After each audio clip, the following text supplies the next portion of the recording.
السلام علیکم ورحمۃ اللہ وبرکاتہ۔ معزز ناظرین کرام، ہم آپ کی خدمت میں ایک پرانی داستان پیش کر رہے تھے، اس کا تیسرا حصہ ہم آپ کی خدمت میں شروع کیے دیتے ہیں۔ عبدالشمس کو عربوں کے جہاز کی آمد کی اطلاع مل چکی تھی۔ اس نے شہر کے چند معززین کے ساتھ ابوالحسن اور اس کے ساتھیوں کا استقبال کیا، انہیں اپنے گھر اور ان کے گھوڑوں کو اپنے استبل میں جگہ دی۔ آن کی آن میں 50 گھوڑوں کے کئی 200 خریدار جمع ہو گئے اور تمام ایک دوسرے سے بڑھ کر بولی دینے لگے۔ دلیپ سنگھ نے مشورہ دیا کہ راجا کو دکھائے بغیر کوئی گھوڑا فروخت نہ کیا جائے، ممکن ہے کہ وہ تمام گھوڑے خرید لیں۔ عبدالشمس نے دلیپ سنگھ کی تائید کی۔ ابھی یہ باتیں ہو ہی رہی تھی کہ راجا کا ایلچی آیا اور اس نے کہا کہ مہاراج عرب تاجروں سے ملنا اور ان کے گھوڑوں کو دیکھنا چاہتے ہیں۔ دلیپ سنگھ نے ایلچی سے کہا، تم جاؤ مہاراج سے کہو ہم ابھی آتے ہیں۔ یہ کہہ کر ابوالحسن سے مخاطب ہوا، ایک گھوڑا شیخ عبدالشمس کی بیٹی نے اپنے لیے منتخب کیا ہے، میرا خیال ہے کہ اسے یہیں رہنے دیا جائے۔ ابوالحسن نے کہا، اگر شیخ خود اپنے لیے لینا چاہتے ہیں تو مجھے عذر نہیں، لیکن وہ لڑکیوں کی سواری کے قابل نہیں، بہت سرکش ہے۔ ایک طرف سے آواز آئی، نہیں ابا جی، ان کا خیال ہے کہ ہم اس کی قیمت ادا نہیں کر سکیں گے۔ ابوالحسن نے دیکھا وہی لڑکی جسے اس نے جہاز پر دیکھا تھا، ایک ہاتھ میں لگام اور دوسرے ہاتھ میں چابک لیے کھڑی تھی، لیکن اس دفعہ اس کا لباس عورتوں کا سا تھا۔ ابوالحسن نے قدر خفیف ہو کر کہا، اگر مجھے اس پر اعتبار نہیں آتا اگر مجھ پر اعتبار نہیں آتا تو تم خود دیکھ لو، اگر تم اسے لگام بھی دے سکو یہی گھوڑا تمہارا انعام ہوگا۔ لڑکی تیزی سے قدم اٹھاتے ہوئے استبل کی طرف بڑھی، باقی سب لوگ اس طرف چل دیے۔ لڑکی تمام گھوڑوں پر ایک سرسری نگاہ ڈالنے کے بعد سفید گھوڑے کی طرف بڑھی۔ گھوڑے نے اسے دیکھتے ہی چارہ چھوڑ کر کان کھڑے کر دیے۔ لڑکی نے گھوڑے کو تھپکی دی اور وہ پچھلے ٹانگوں پر کھڑا ہو گیا۔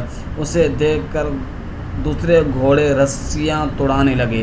ابوالحسن نے کہا، ٹھہرو۔ آگے بڑھ کر گھوڑے کا رسا کھول کر باہر لے آیا اور اسے ایک درخت کے ساتھ باندھ کر کہنے لگا، اب آپ ہمت آزمائی کر سکتی ہیں۔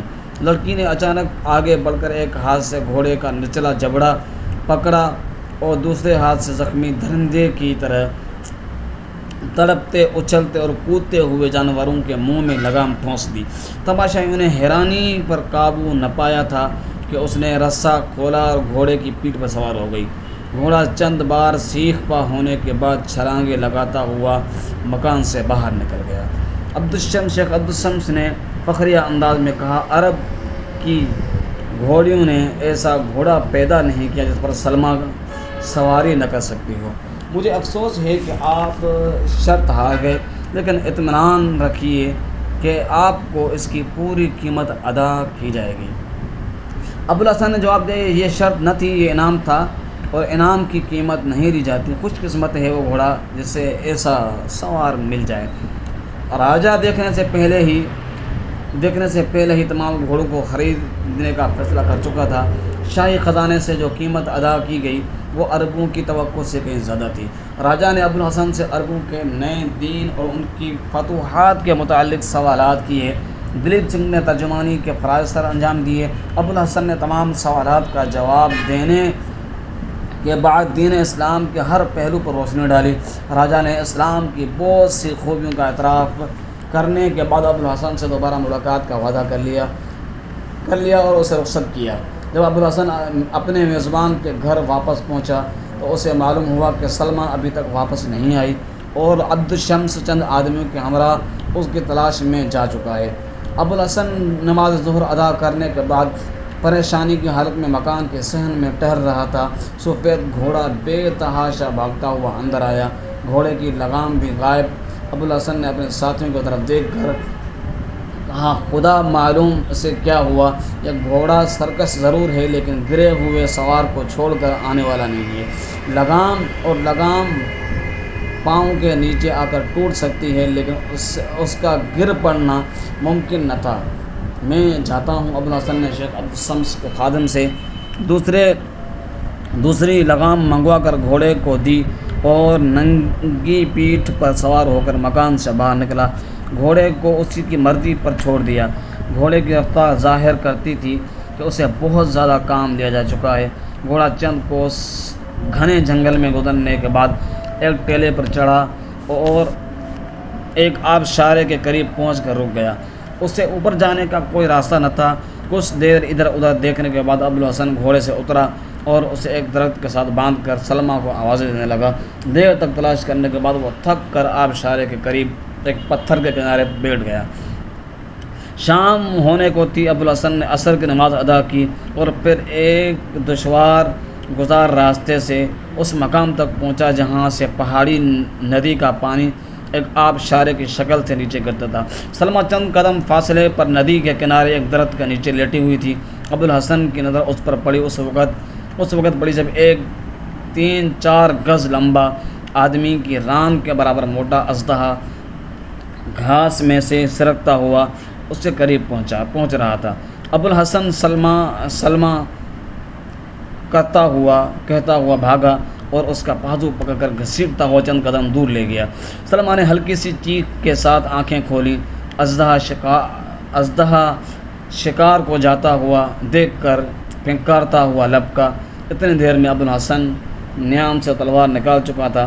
اژدہے نے اس کے بالکل قریب پہنچ کر گردن بلند کی۔ ابوالحسن نے ایک طرف کود کر وار کیا۔ اژدہے کا سر کٹ کر علیحدہ ہو گیا۔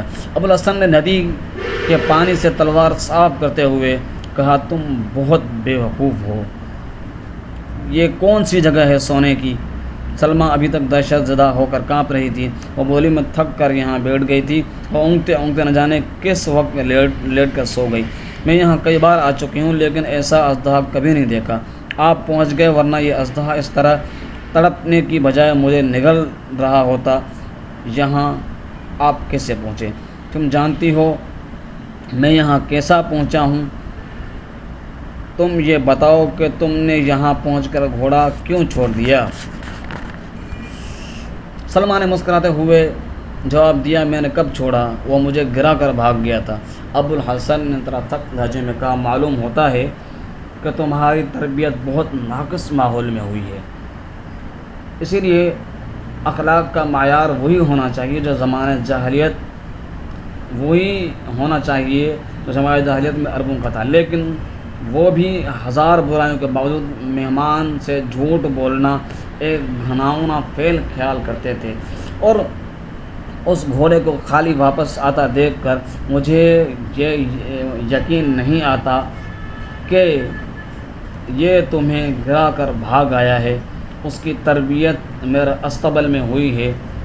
یہ سرکش اور مغرور ضرور ہے لیکن دھوکہ نہیں دینا جانتا۔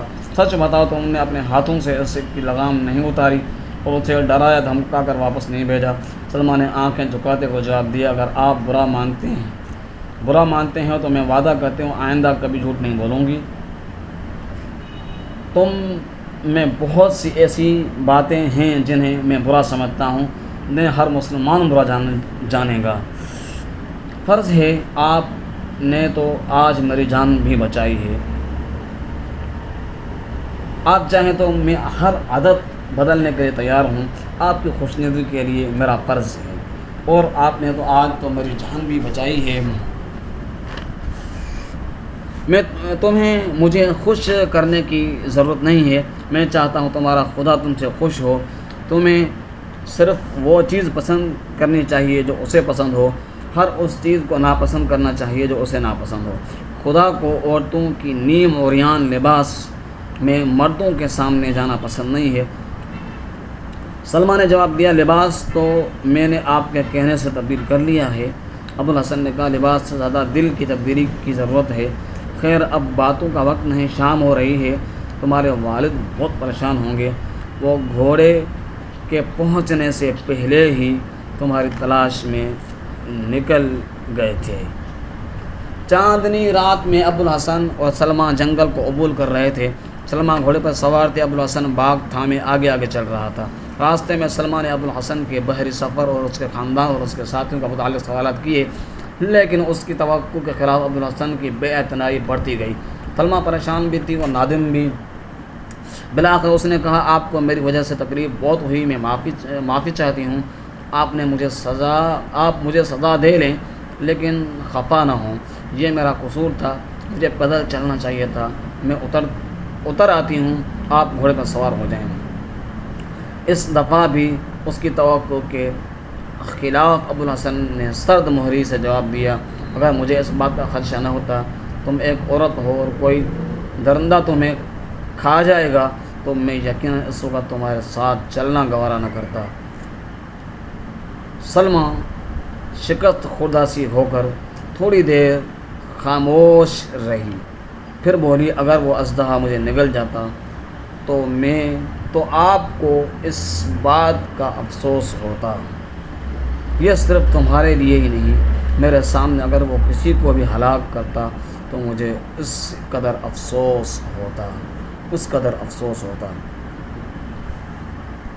آپ نے میرے لیے اپنی جان خطرے میں کیوں ڈالی؟ ایک انسان کی جان بچانا مسلمان کا فرض ہے۔ سلمہ دیر تک خاموش رہی اور دور سے چند گھوڑوں کی ٹاپ سنائی دی، اور ابوالحسن نے کہا، دیکھو وہ ابھی تک تمہیں ڈھونڈ رہے ہیں۔ تھوڑی دیر بعد عبدالشمس اور اس کے ساتھی پہنچ گئے۔ بیٹی کو سلامت دیکھ کر عبدالشمس نے واقعات کی تفصیل میں جاننے کی ضرورت محسوس نہ کی۔ سلمہ کی زبانی اژدہے کے متعلق سن کر اس نے ابوالحسن کا شکریہ ادا کیا۔ ملتے ہیں ایک نئی ویڈیو کے ساتھ، تب تک کے لیے اجازت چاہتے ہیں۔ اگر آپ نے ہمارے چینل کو ابھی تک سبسکرائب نہیں کیا تو ہمارے چینل کو جلدی سے سبسکرائب کر دیں، لائک کر دیں اور اس کو شیئر کریں تاکہ اس طرح کی معلومات آپ تک وقت پہ پہنچ جائے۔ تب تک کے لیے اجازت، ملتے ہیں ایک انتہائی اتھینٹک ویڈیو کے ساتھ اور مزید اسی سلسلے کو آگے لے کر آپ کی خدمت میں جلد پہنچنے والے ہیں۔ اللہ حافظ۔